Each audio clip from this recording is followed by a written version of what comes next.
Sox have a 1-0 lead. Fans tweeting and T-Mobile will keep donating. Truth is, I'm impressed.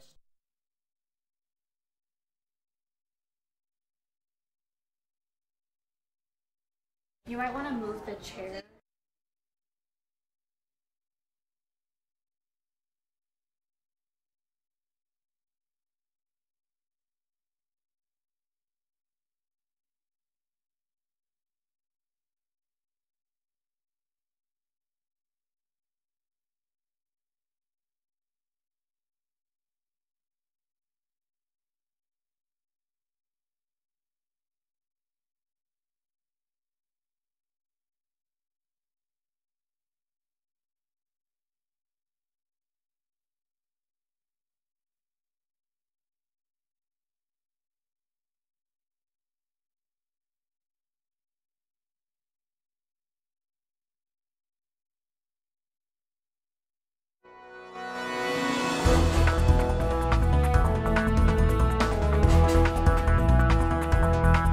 We are live in 3, 2, 1. You just can tell that people are just sad and like respectful more. It's just kind of solemn around campus. The University of Utah held a vigil for the student murdered earlier this week. A public forum was held in Salt Lake last night to discuss the ongoing proposition of medical marijuana. And a roundabout near Orem High School has everyone looking twice before they cross the street. Welcome to Newsline. It's Thursday, October 25th. I'm Madeline Reber. And I'm Danny Hallows. Students and staff at the University of Utah are still coping with the murder of a student athlete. The university held a vigil in honor of Lauren McCluskey, who was tragically killed earlier this week. Newsline reporter Amy Hamilton joins us now. Amy, it looks like there was a large turnout for the vigil. Yes, there was. Hundreds of students, teammates, and faculty members gathered together to mourn the loss of student athlete Lauren McCluskey. Friends and family of 21-year-old Lauren McCluskey gathered together at a candlelight vigil held Wednesday at the University of Utah.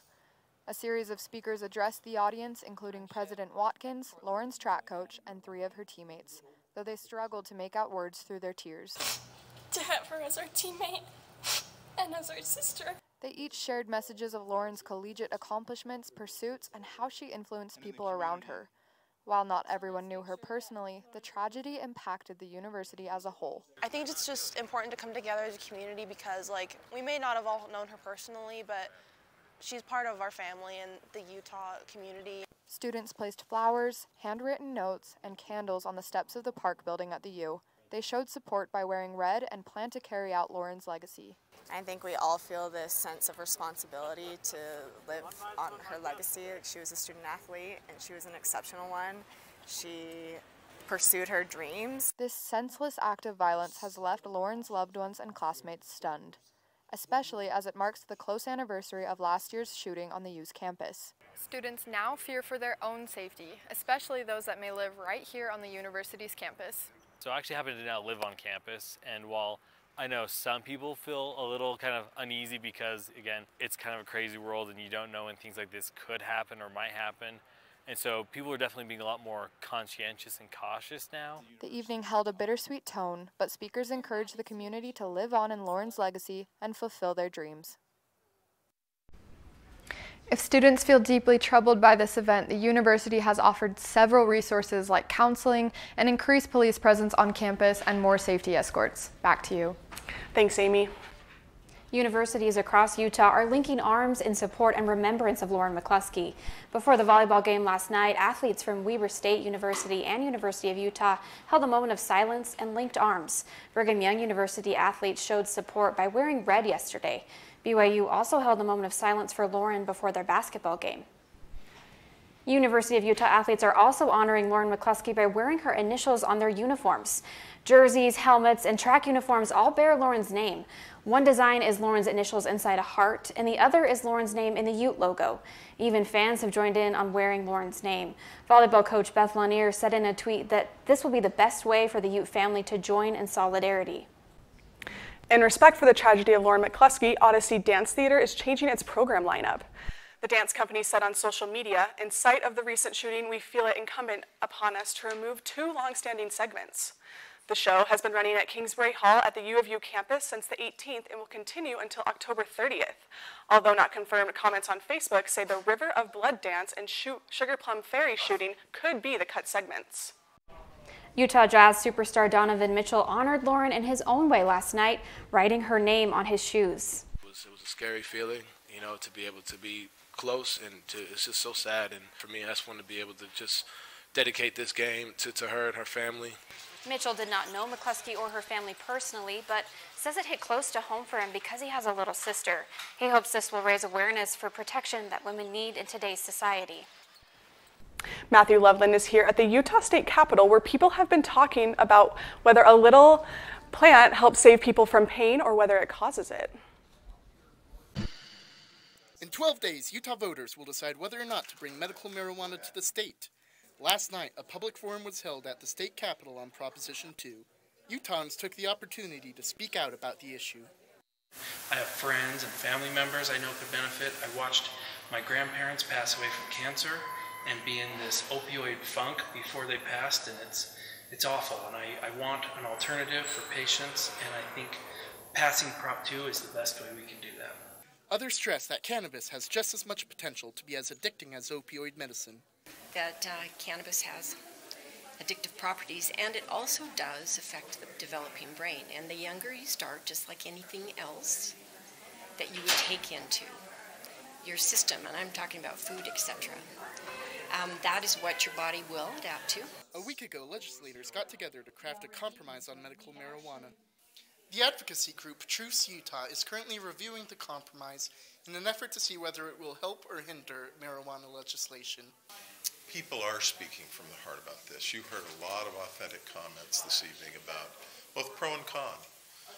But I was impressed by the number of people who came out in favor of Prop 2 and of the compromise.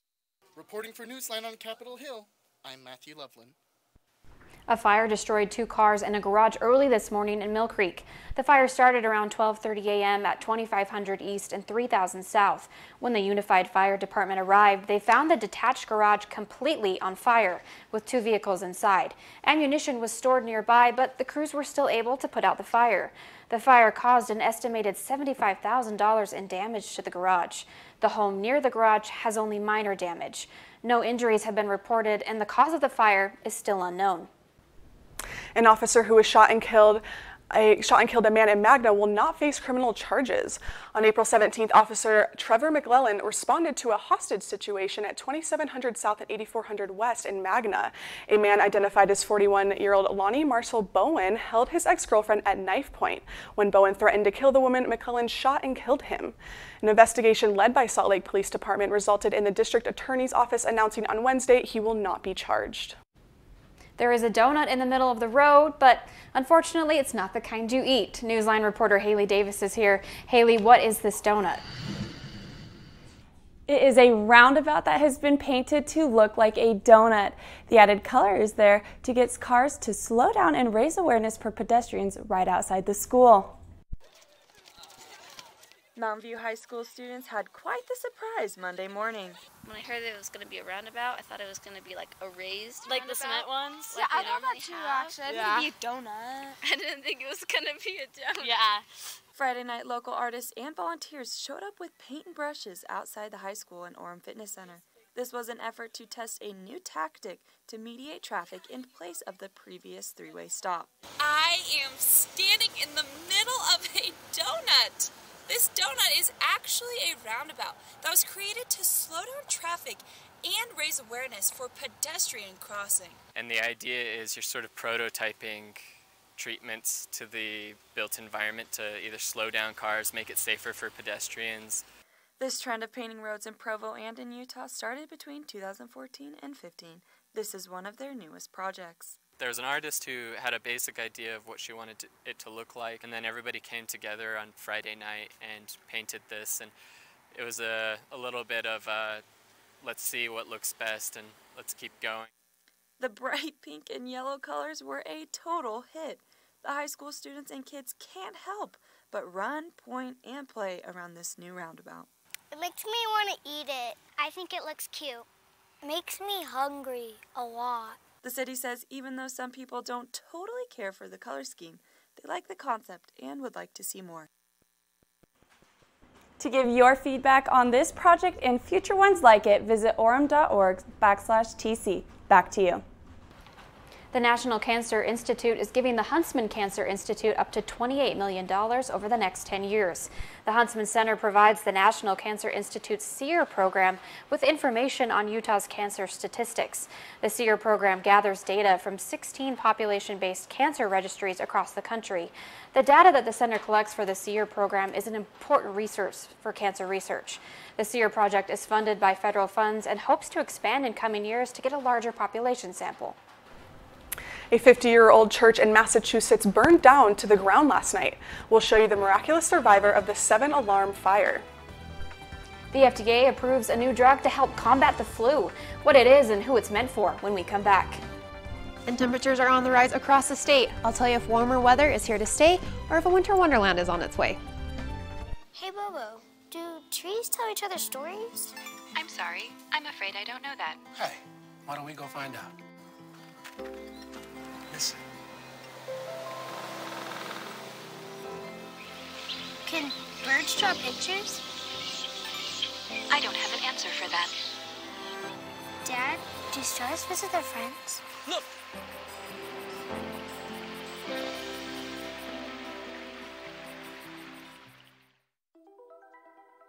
Todd's a great guy. I mean, look at him. What a sweetheart. Attaboy. Wait, Todd, what are you doing? How totally selfish and un-Todd-like of you. Come on, Todd. Come on, man. Why don't you ever see elephants hiding in trees? Because they're really good at it.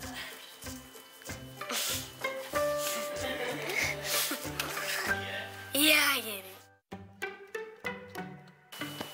Testing.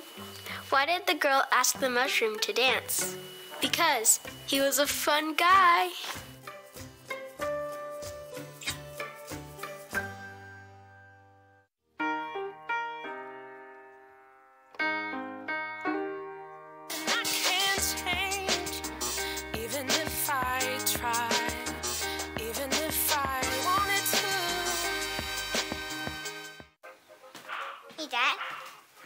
Hey, Dad.